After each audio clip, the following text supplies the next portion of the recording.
Hi, I'm Zach Stewart. Laura Hotchkiss. And I'm Daniel Kvoras. On this podcast, we improvise in character as hosts of a morning radio show in a fictional country called the Driftwood Isles. Everything we say is made up, and none of the events, people, or places are real. It's that simple. Now enjoy this episode of Good Morning Driftwood.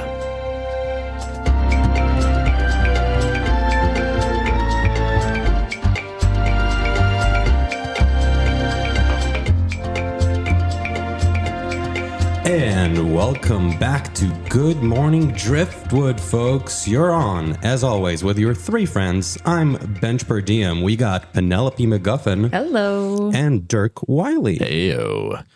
So, Penny, I think you got a little update for us back on the sports desk. Is that right? Yes, unfortunately, though, it is not a good update today. Oh, no. I hate to bring a downer because we're all having such a lovely, merry old time normally. But a little bit of breaking exclusive news. Our news desk has found out.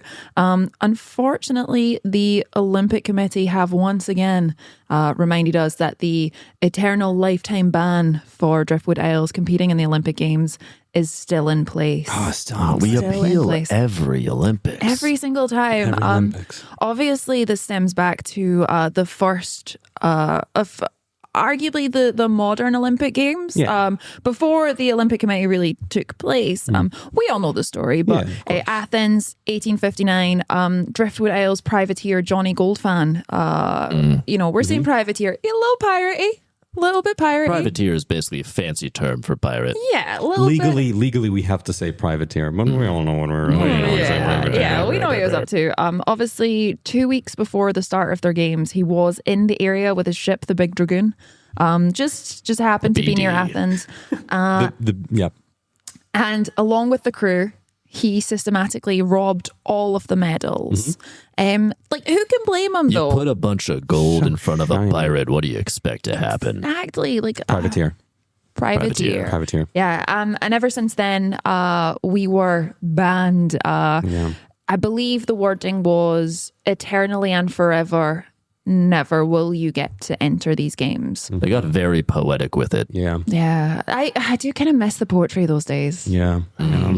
Everyone... When banishments were, there was more eloquence. I mean, nowadays we just all text and it's all short sentences. But back in those days, you get hand-delivered a scroll and you knew where you stood Today with you just someone. get ghosted and not invited to the next Olympics. Back then, there was a whole proclamation. They sent a man around to sing it in verse. Yeah, like that. I mean, the tapestry of that happening that hangs up in the town hall. Yeah. Wow.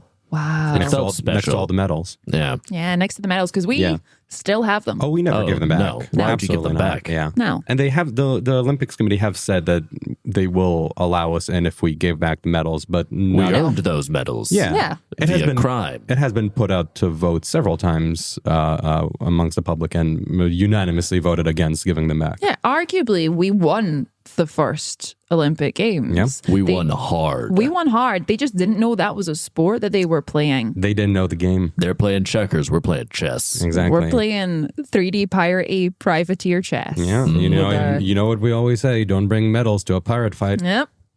Now, Johnny Goldfan, obviously one of the bigger names in pirating from back in those days. Obviously, Driftwood Isles has a very illustrious history with pirates. Obviously, we all know the founders of this great land. Yeah. Founders of this great land. We are the pirates they couldn't burn at the stake. We got away.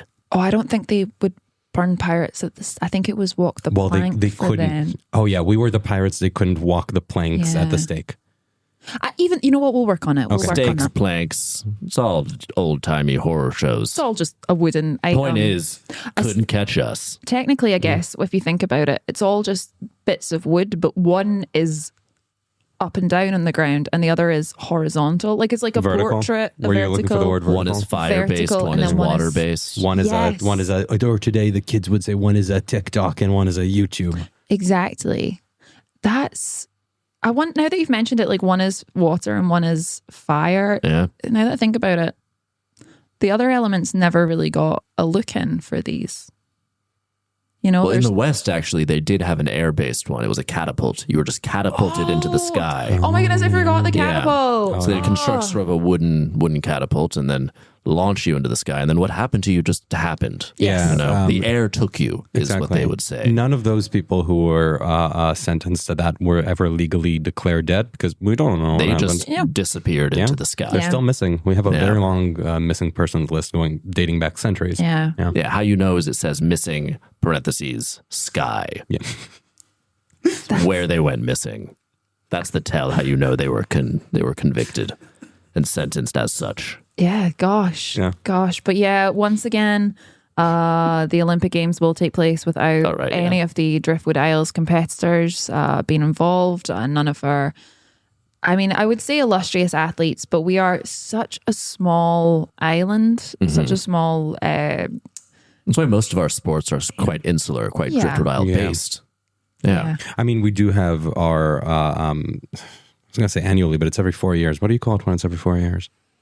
I don't think there's a quad annually. We do have our quad annually Derrick Games. Yeah. Of course, we have the same time that we can be in the Olympics, so we have our own little mini sports to competition. Stick it to them. Yeah. It's mostly, again, there's a lot of sea-based games. Indeed. We are a maritime country. We are. We love boats. Indeed. Love boats? We love ships. We love pushing boats. We love galleys. rowing boats. We love a wakeboard. We love a surfboard. A wakeboard, what is that but a footboat? Surfboard, also a footboat.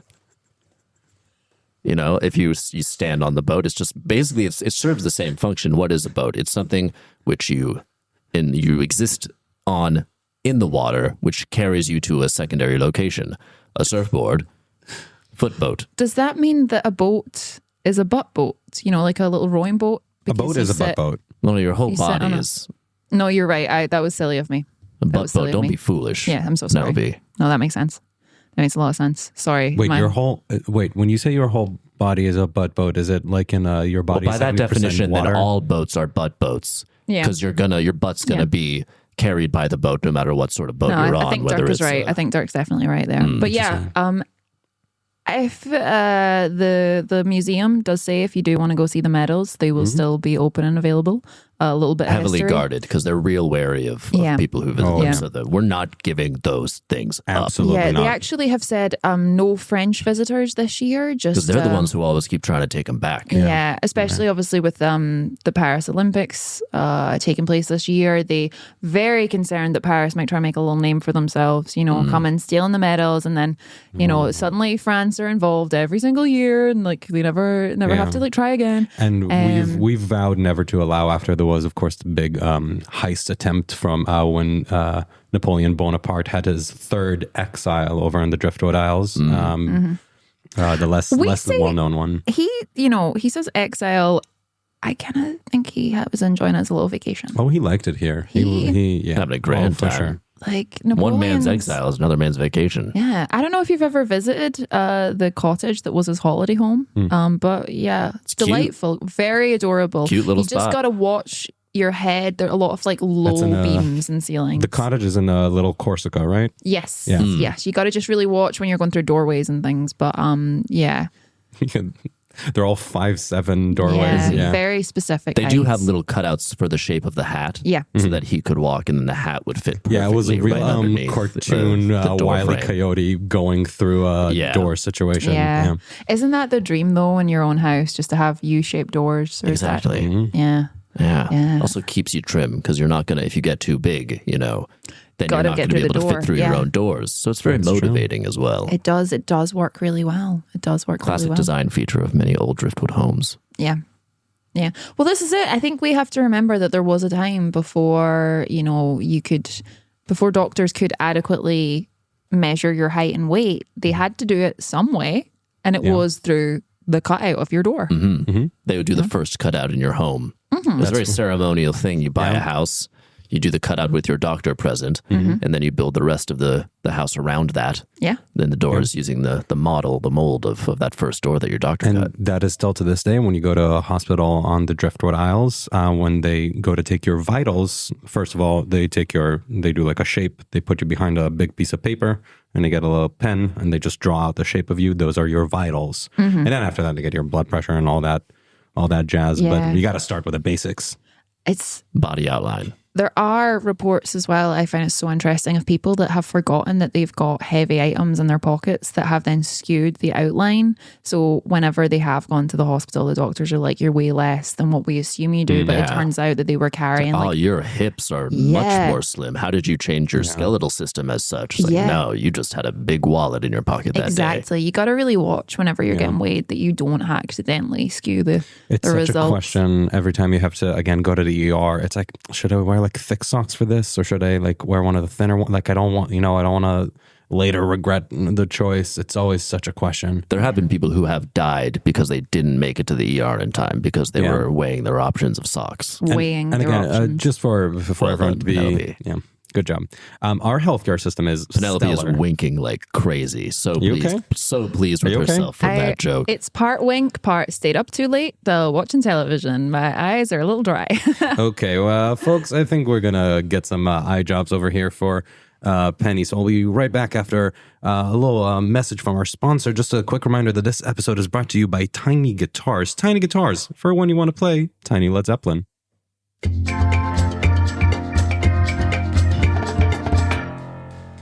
And welcome back once again to Good Morning Driftwood. And Dirk, what you got for us? Today I got a story out of Frogsmire. Frogsmire? The swamplands in the southeastern region of Driftwood Isle. Well, we're all familiar with Donnie Sandwich and his pet alligator Scribbles. They're sort of Driftwood Isle celebrities and folk heroes. It's a lovely human-animal friendship. God, a man and his Scribbles. alligator. Oh, I love that alligator. Well, a production company from Starlight City on the West Coast, they're going to make a children's cartoon program based on the two. It's titled Sandwich and Scribbles. Now, I do feel obligated to disclose the company producing the show is the Driftwood Vaudeville Company, which of course is owned by my father, Thomas Wiley. But isn't that exciting? Sandwich and Scribbles going to have their very own cartoon kid show about their adventures. I haven't seen this anywhere else. Is this another instance if your dad's just phoned you and told you this? He did tell me. Oh, yeah, because I was thinking that's not in the trades. He doesn't talk to me that often, but he has agreed to give me some scoops on new projects and such. Any contact is good contact, as we've discussed. It is how I interpret his love. Yes. Like, I'm just happy that you two have had a conversation. It's true. Like, that's real good. That's sweet of you, Penelope. Yeah. Thank you. Much appreciated. Yeah, I was just thinking I haven't seen this usually obviously as part of this, we read all the papers in the morning and I was thinking I haven't seen this anywhere. This must be another little Wiley scoop. Little... Just the Wiley boys. Yeah. Chopping it up. Oh, yeah, it was about a 90-second phone call and I asked him how he was and then the phone went dead. But he told me all about Sandwich and Scribbles, and he's excited about it, and I think the kids are going to be really excited about it. You sound excited about it. Yeah. I love Donnie Sandwich. I've been down there we're friends at this point, but first I met him just on an investigative report for the show, but he's really a good guy, and that alligator Scribbles. Oh, Scribbles. Such a kind soul, Scribbles, really.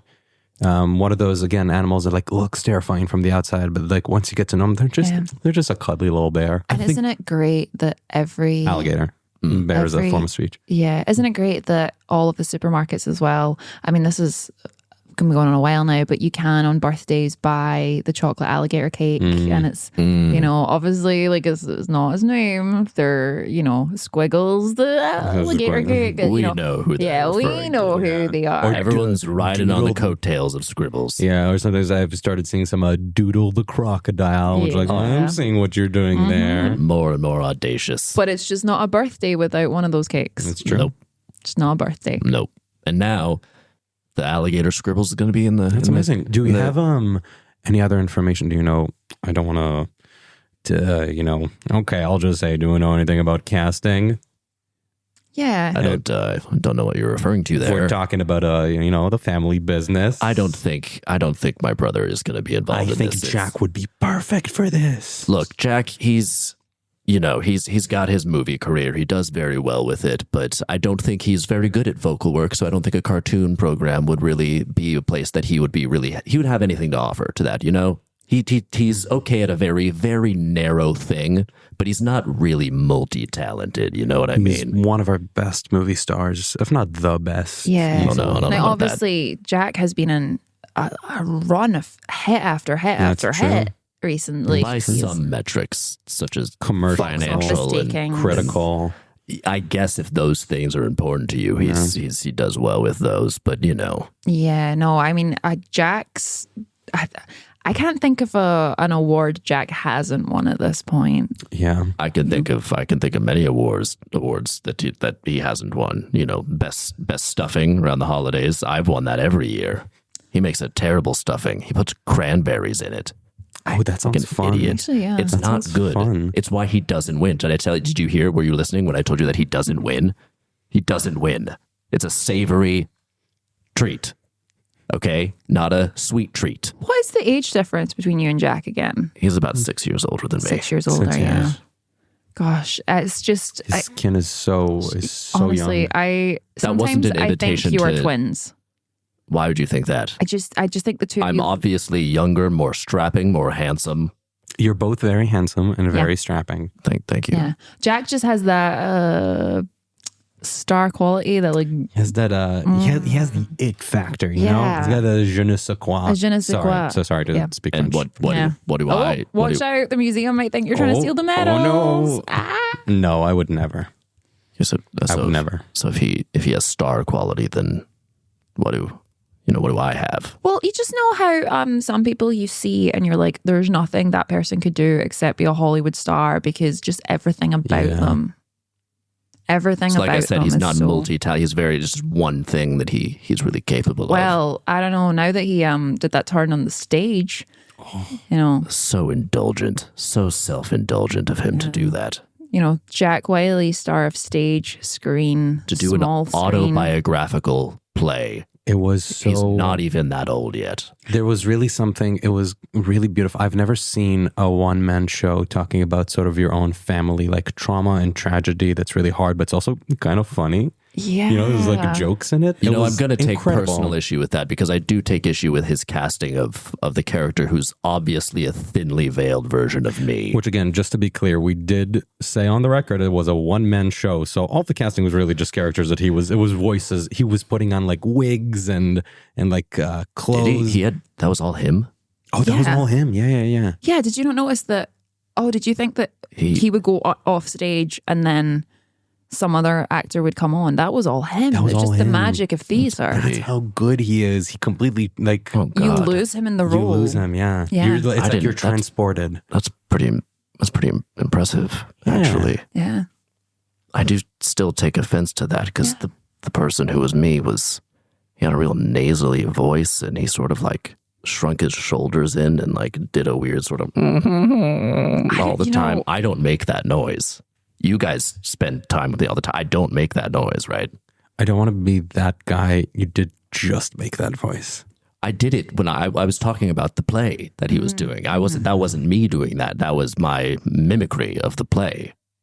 Do you know, it's so weird that this announcement has happened today because I was just thinking, I have been texting with Jack on and off for a few days now and he did not mention this at all. Penny, You text with Jack personally? Yeah. I mean, obviously, like we've all met Jack a ton of times, obviously at the friend of the industry show, events, friend of the show. What about a friend? He does come here to promote things. I don't know if we'd call him a friend. It's true. He's family. Yeah. Like beloved member of the team, really. And we've exchanged numbers, we've hung out a few times. I wouldn't say that I would like I don't know like how to categorize him as such, but if something exciting does happen in my life, I think, or like funny, if something silly happens out and about, I think I gotta tell Jack this. Jack will find this hysterical. Jack is the first person you think of. Yes. I think I go Jack, and then I think friends group chat, and then I think, ooh, Good Morning Driftwood group chat. That's where I would. Your pal Dirk is not at the top. Yeah, we've been colleagues for just real feels quick. like ages. It feels like a betrayal, Penelope. I love this for you, and I'm very excited about this. You did just say that you put the Driftwood group chat below your friends group chat. Yeah, because hey, can we just like dwell on that for a second? Differentiation between friends. Oh, come on, you've met the girls. Oh, that's true. You've met the girls. Come on. Yeah, they're a pretty good group. Yeah, they are fun to hang out with. And the memes that float about on that group chat are... It's just GIFs, right? You can't... Second to one. Yeah. Second to none. There's very few texts in that chat from what I understand. We express ourselves in just silly little GIFs and silly little memes, you know. Actually, a couple of times we have branched out into making our own memes just to truly express ourselves, you know, around big occasions. What does that mean? Oh, so you would get an already existing meme.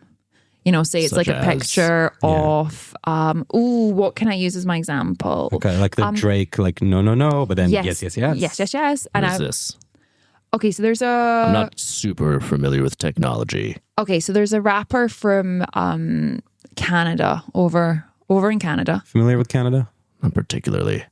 You've never been to Canada, have you? It's, you know, it's actually... So he's kind of a big deal. Okay. And there's a picture of him as if he's turning away like he doesn't like something. And you would put something that you didn't like. Say, I don't know, when Jack doesn't reply to your text message straight away. No. And then you'd have the picture of Drake looking a little bit happier. And there you'd put something that you liked. So when Jack replies real quickly, you know. That's good. That's good. So we this like is that. sort of an infographic. Digital infographic. In a way. It's so funny because like a shorthand. Jack is older, but Jack's online literacy is so good. Yeah. You know, it's almost as silly to me how you sometimes feel like the old man.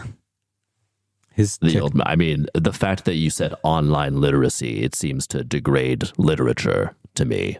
The fact that you would even use the word literacy related to... Wait, then where do you read your ebooks? Ebook? Yeah. Ebook? Yeah. Why are you saying book like that? Why are you adding sounds to the word book? It's an I think it stands for email book. Well, there you go, right there. Electronic book? Electronic book, No, I think it stands for email book. Oh, well, you only read books that are sent to you by email. Yeah, I don't know how else I would get them. Yeah. I have a lovely chain with our public library. They just email me a bunch of books. It's a great library. Well, yeah. The East Derrick New Library. I head down there all the time. It's a beautiful building as well. Oh, the history. Dolores, the head librarian there, what a sweet lady. Shout out Dolores. Yeah. Big shout out to Dolores. Sometimes I just talk with Dolores. She's 80, but she really understands my references. Her TikToks are... I'm starting to hear what you've referred to me as feeling like an older person. Yeah. I'm starting to hear it. Obviously. I just spend time with the elderly a lot of time. Quite a bit. Yeah. You've not been to a nightclub in a while, have you? I do go to Terry Woo's parties, but not. I haven't been not in a as while. Frequently as you used to. No, the hips kind of don't move the same way. Yeah. The joints tend to hurt sometimes. You do enjoy a night with just a house jacket on. Oh, and get your heated blanket. Yeah. Oh, even you just saying these things makes me want to curl up. Good book. Oh, maybe a good book about a historical event. Oh, it's true. Yeah, one of those books that's just like slightly bigger than you'd like it to be. Oh, but you just feel the weight of it in your lap. Dusty. It smells like old paper. You know. So you're all saying these things sound lovely. Is this not how you spend your time? I got a scratch and sniff that I get for when books are emailed to me. I got a little scratch and sniff for old book smells. Works great. So you read it on your computer, and while you're smelling something, a supplementary smell. Yeah, it works. It's just as good as reading a real book. Curating, I would beg to differ, but it's very active of you curating your own sensory experience. I'm just trying. I'm trying out new stuff. You know, you gotta keep up with the youths these days. Do you? I think you gotta. I mean, maybe you don't. Again, you're making it. Hey, you're making it work. Oh, I appreciate that. You know, Jack's got his movies, but I'm very happy here on the radio with you fine people. Aww. I didn't get into theater school, and Thomas has never given me an opportunity to be in a film. He said I don't have the face for it, but I love being on the radio. Yeah. Who needs television when you got radio? Who needs vision when you got radio? Selfish, putting your face on the movies and films like Jack does all the time. It is a very good face. It's a very good face. It's a very good face. Very nice face. Similar to my face, we're brothers. You know. It's just that je ne sais quoi. Yeah, it's just that I don't know. Maybe you don't know because it doesn't exist. Yeah, that There's something behind eyes. Yeah, that Something like, what is he thinking? Où est la piscine? Not thinking much. Just a chocolat. Just an empty breeze going through that guy's head. Sorry, I think we all just had a moment. Hey, Jack, if you're listening, and we hope you are, big shout out. And don't forget to write Penny back in time. All right, guys, I think I want to take us out. We're going to have another quick word from our sponsors today. This sponsor is Big Pharma. Big Pharma for when you need big Flexitane for your big allergies. Take us out.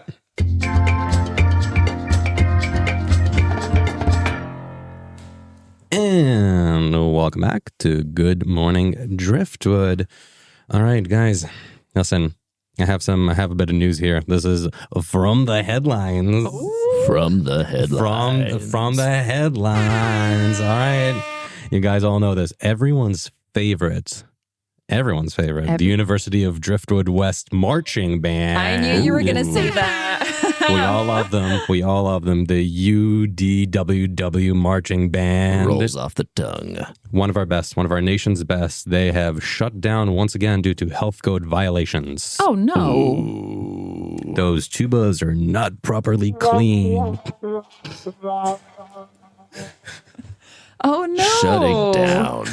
That's upsetting. That is arguably so upsetting to hear. And for the 7th time, can you imagine? Oh, gosh, what You'd are think they would address doing? those issues after being shut down so many times. Well, you'd think that once they got reopened, that once they were approved to be reopened the first time, that means that like they'll keep it up. But apparently, you just sweep it under the rug. Huh? Quite literally sometimes. In case of those vibraphones, apparently had an unreal amount of dust mites on them. Unreal amount of dust. Yeah. What is a vibraphone? Vibraphone is one of those. It's like a xylophone. Okay, but made from metal, I think. Are xylophones not made from metal? Not necessarily. Huh. I once went to see some classical music because I fancy enjoy. penny. What can I say? That's a shiny penny. I do like a little trip, a little highbrow entertainment every so often. And the xylophone of that was made of wood. I think that's a marimba. Oh, it's different? I believe that is a marimba. Wow, I'm astounded by this knowledge. Yeah, there's a lot of different names for instruments that we did not know. They sound like very similar instruments, just made of different materials. Now, what is the difference? What's a marimba? Like, is it just the material or does it do anything else? I believe a marimba and a vibraphone are, listeners, correct me if I'm wrong, but I believe they are genuinely the same thing, only one is made of wood, one is made of metal, so the sound is a little, the timbre is different, the timbre. Oh, that's so weird. Our text line has just started going crazy with people contacting to see whether you're right or wrong. Guess we'll get to those in a little bit. Oh boy. Well, we know what we're doing for the next 3 hours. This show goes on for too long. We do try and reply to every single message that we get if we can. Yep, we will get back to you. And Matthias in the booth just rifling through them. Yep. And Matthias, you can just send us a transcript of those. You can just pick those up. That's fine. I'm so shocked that this has happened, but also kind of not surprised. Now that I think back to the last time that I saw the UDWW marching band play, they weren't really in sync. Like I did watch one of the performers wearing a hat that was too big just slowly come over their eyes, and when everyone walked forward, they just started to pivot left. Sort of veered off. Yeah. They walked straight into the car park and we never really saw them again. Now, if you go through that car park at that angle, the next thing that could happen is they might have walked through the supermarket. Like if the doors are automatic, obviously, we all know that. And then if they just kept going through the aisle, they might have ended up at the fire escape where that's a push to open. So, I mean, if you get through the supermarket, then you're in the delivery bay of the supermarket. Maybe they just walk straight into the HGV that drops off the deliveries, because that's just a ramp system. Like they could be anywhere. Could have walked directly onto a delivery truck. Yeah. That's who knows where now. Yeah. They could be arriving at your door in any minute now. Yeah, who knows? I think that would reflect on the intellect of the students at the university. If that's the problem, and one of these students just walked straight onto an active delivery truck without noticing. I mean, I can say as a UDWW grad, We are very much known for being the worst academically on Driftwood Isles, but our music is on point. That's what we always say. There is another way to look at it, which is that students' commitment is unparalleled. Because they didn't stop. They didn't stop playing. They didn't stop marching. They weren't going in the right direction, but they committed. They really did. Which is a virtue in and of itself, I think. Yeah. And again, unfortunately, music is not a major in UDWW. A lot of them are journalism majors and pre-law. It's interesting that the marching band doesn't even contribute in any way to your overall final grade. Like there's not like no good credit for like a it. Club, there's basically. Like it doesn't out of your final 2 years, like the 12 points that you need, none of those points can come from that. It's strange to me that they would put so much focus into the marching band when really it's a bit of a waste of time. You'd think they would really be attuned to making sure they were well represented and not. I didn't. I walked myself right into that one. Didn't even realize. You'd think they'd be aware, though, of making themselves look good and not being shut down if they're also journalism students and would have to report on their own demise. Yeah, the humiliation of having to do such a thing, of being shut down, and then there are so many as well, like marching band videos that you see online of like really interesting teams, and the only time the marching band from obviously UDWW has ever gone viral was that time when, I don't even want to talk about it. It was so sad to watch. But when they all, instead of walking together, they all turned in on each other and just walked into each other for what felt like a really long amount of time. And then like the forces coming from each way, they just kind of as a unit moves sort of interlocked. The instruments locked into one another and it became sort of a Megatron. It was a sort of a human centipede of all the brass instruments kind of feeding into each other and created a weird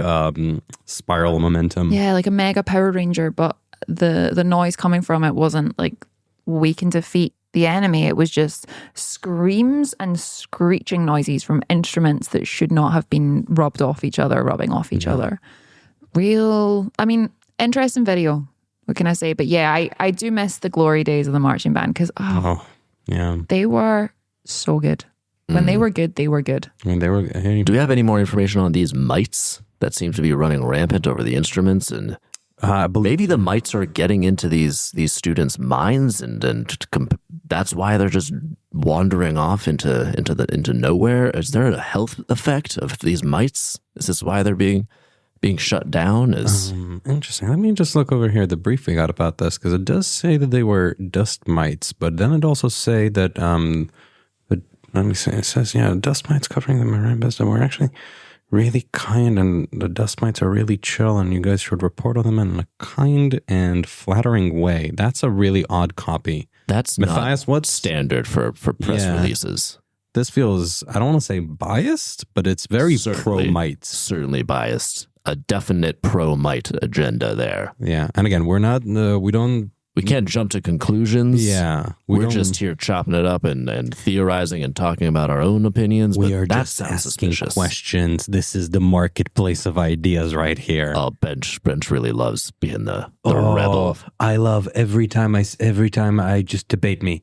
I love a good debate, and I love to be a part of a conversation, you know? Yeah. Oh, well, hey, listeners to the station have heard your very special show that doesn't run all the time, just runs every so often. But when, bench debates, where it's bench v bench, you take both sides of the topic. I take both sides of the same, yep. And you really, really get into it. Mm-hmm. A lot, honestly, more aggressive things said to the other bench. You get really passionate. Really? It becomes really personal. This is a thing that, of course, started You've revealed things about yourself in those exchanges. I've discovered things about myself.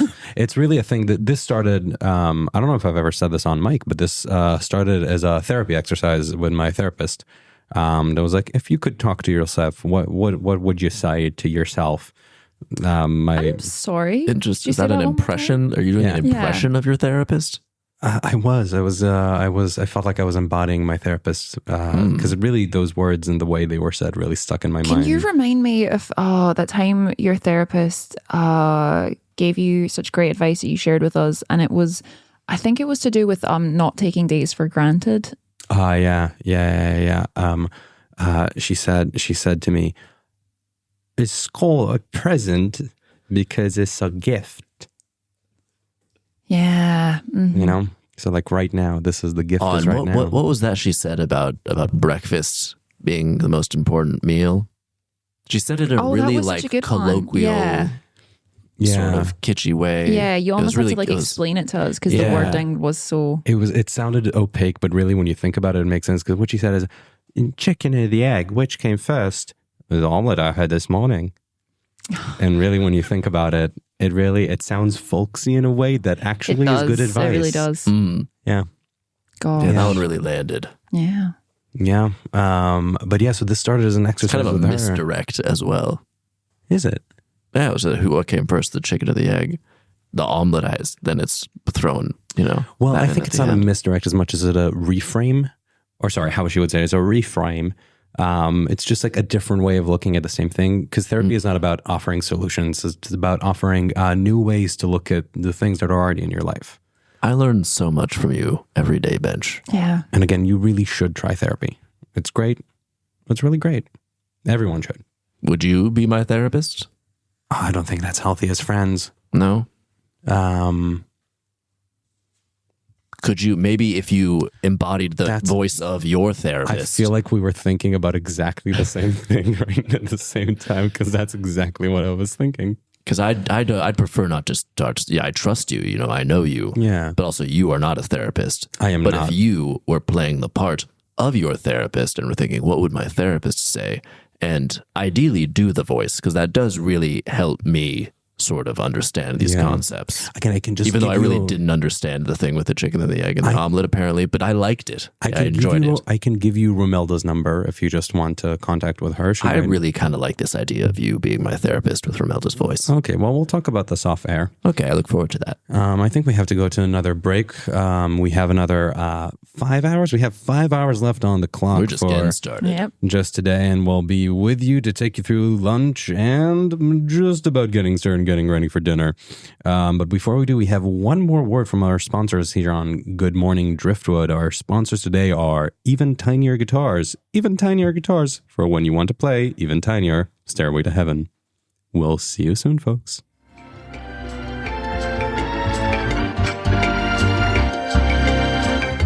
Good Morning Driftwood is executive produced and hosted by Zach Stewart, Laura Hotchkiss, and Daniel Kvoras. Engineered and produced by Zach Stewart. Music by Daniel Kvoras.